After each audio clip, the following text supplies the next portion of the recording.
अगर आपने एसआईपी चालू की है तो एसआईपी के कुछ नियम हैं, अगर उन नियमों का आप पालन करते हो तो अच्छी खासी ग्रोथ बना सकते हो। अगर उन नियमों का पालन नहीं कर पाए तो आपकी ग्रोथ नहीं बन पाएगी और बीच में ही आप एसआईपी क्विट कर दोगे। तो ऐसे ही आज जो नियम है उन्हीं के बारे में हम बात कर रहे हैं कि अगर आपने एसआईपी चालू की है तो पहला नियम है उनका कि एसआईपी के नियम होते हैं कि 10, 5, 3 और 1। तो ये नियम क्या कहता है? सबसे पहले बात करते हैं हम 10 की।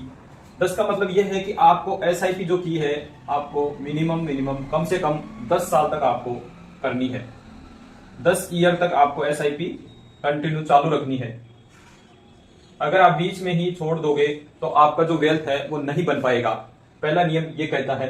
दूसरा नियम कहता है कि 5 का मतलब है कि अगर आपने एसआईपी की है वो तो आप उसको डाइवर्सिफाई करके करें, क्योंकि एक ही स्कीम में पैसा न लगाएं या एक ही एएमसी में पैसा न लगाएं, अलग अलग एएमसी में पैसा लगाएंगे तो अच्छा होगा। क्योंकि जब भी मार्केट ऊपर नीचे होता है तो आपका औसत एवरेज सही निकल के आ सकता है, जिससे आपको अच्छा खासा रिटर्न मिल सकता है। अगर आप एक में लगाओगे मार्केट तो किसी टाइम डाउन हुआ, वही स्टॉक ले रखे थे मान लीजिए किसी एसआईपी व एएमसी ने, वहां आपको ज्यादा लॉस हो सकता है। परंतु अलग अलग होंगे तो आपको किसी में ज्यादा प्रॉफिट हो जाएगा, किसी में कम होगा, तो एक अच्छा खासा प्रॉफिट हो सकता है वहां पर। तो अलग अलग फंड आप ले सकते हैं। जैसे मान लीजिए 5 का मतलब है कि हमने 5 तरीके के फंड ले सकते हैं। आप यहाँ पे एक लार्ज कैप ले सकते हैं, लार्ज कैप ले सकते हैं, मिड कैप ले सकते हैं,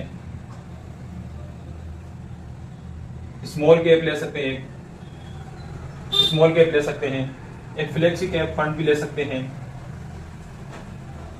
और कुछ एक कोई वैल्यूएबल कोई स्टॉक है, मान लीजिए कोई अच्छा स्टॉक है किसी कंपनी का, आप उसमें भी अपना पैसा लगा सकते हैं। वैसे 4-5 आपके फंड होंगे तो आपको एक जगह नुकसान नहीं उठाना पड़ेगा। किसी में ज्यादा रिटर्न होगा, किसी में कम होगा, तो अच्छा खासा रिटर्न आपको मिल सकता है। तीसरे आगे बात करते हैं तीसरे नियम की।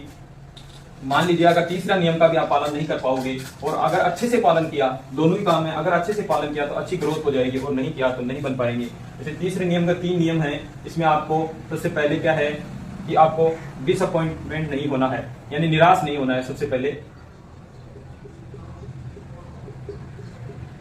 यहां पर आपको निराश नहीं होना है। ऐसा नहीं कि जैसे मान लीजिए यहां पर आपको रिटर्न मान लीजिए 7 से 8 या 9, 10% तक ही आपको रिटर्न मिल रहा है और आप ये देख के निराश हो गए कि मेरे को तो इतना तो एफडी में ही रिटर्न मिल जाता, मैंने म्यूचुअल फंड में क्यों रिस्क ली और ये तो मार्केट के अधीन है। अगर ऐसा करके आपने एसआईपी छोड़ दी तो आपका इन्वेस्टमेंट जो वेल्थ है वो नहीं बन पाएगी। अगर आपने इस नियम का पालन किया, आप सोचो ठीक है अभी नहीं तो आने वाले समय में मेरे को अच्छा खासा रिटर्न देखने को मिल सकता है, तो ये आपके लिए बेटर ऑप्शन हो सकता है। दूसरा, इरिटेशन अगर आप कर पाए होंगे तो भी आपकी वेल्थ नहीं बन पाएगी। जैसे मान लीजिए आपको यहाँ पर रिटर्न मान लीजिए आपको 6% तक ही दिखाई दिया, 0 से 6% तक, तो आप चिढ़ जाएंगे या एक तरीके से आपके मन में भाव आने लगेगा कि मैंने कहाँ इन्वेस्टमेंट कर दिया अपना पैसा, मैं इससे अच्छा तो कहीं दूसरी जगह ही लगा लेता, यहाँ तो कोई रिटर्न ही नहीं दिख रहा है मेरे को। और तीसरी बात करेंगे हम कि आपको पैनिक नहीं होना है।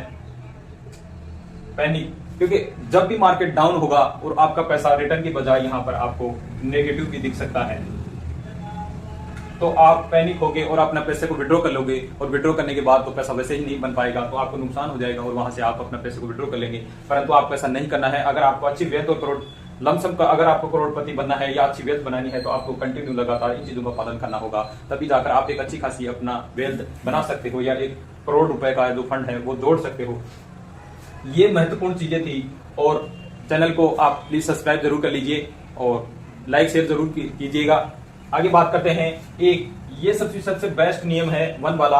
अगर इसका आपने पालन कर लिया तो आपकी जो वेल्थ है वो बनने से कोई नहीं रोक पाएगा, क्योंकि ये सबसे बड़ा एक ऐसा सिस्टम है कि इसमें अगर आपने पालन किया है तो वास्तव में आपकी एसआईपी का जो टाइम में आने वाली जो ग्रोथ है वो अच्छी खासी आपको देखने को मिल जाएगी। इसका मतलब है कि आप जो भी एसआईपी चालू किया आपने म्यूचुअल फंड में, एसआईपी शिफ्ट जो भी है, सिस्टमेटिक विड्रॉ प्लान है, जो आपके अकाउंट से नियमित रूप से जो पैसा म्यूचुअल फंड में इन्वेस्टमेंट हो रहा है, उसका आपको क्या करना है, 10% जो पैसा है सालाना, ईयरली आपको बढ़ाना है। यहाँ पर 10% पैसा आपको बढ़ा के यानी इंक्रीज करके एसआईपी में इन्वेस्टमेंट लगातार कंटिन्यू जितने भी टाइम आप एसआईपी कर रहे हैं वहां पर ये करते रहे तो डेफिनेट आपको अच्छी खासी ग्रोथ और आपका वेल्थ जरूर बन जाएगा। क्योंकि ये छोटा सा अमाउंट आपको दिखा होगा सालाना 10%, परंतु इससे बहुत बड़ा अंतर आता है। जो भी हम जब हमारा जो फंड टोटल ग्रोथ होती है उसमें देखते हैं तो बहुत अंतर दिखते हैं। तो ये नियम थे एसआईपी के। अगर इन नियमों का आप पालन करते हो तो आप जरूर ही एक अच्छी खासी वेल्थ बना सकते हो। अगर इन नियमों का पालन नहीं कर पाए तो आप नुकसान भी उठा सकते हो। तो इस नियम का आप जरूर पालन करें और अपनी एसआईपी को नियमित और धैर्य रखें। जब भी आपको घबराने की जरूरत नहीं है और नियमित उसमें करते रहें, ज्यादा कुछ भी न करें। इसी के साथ जय हिंद, जय भारत दोस्तों।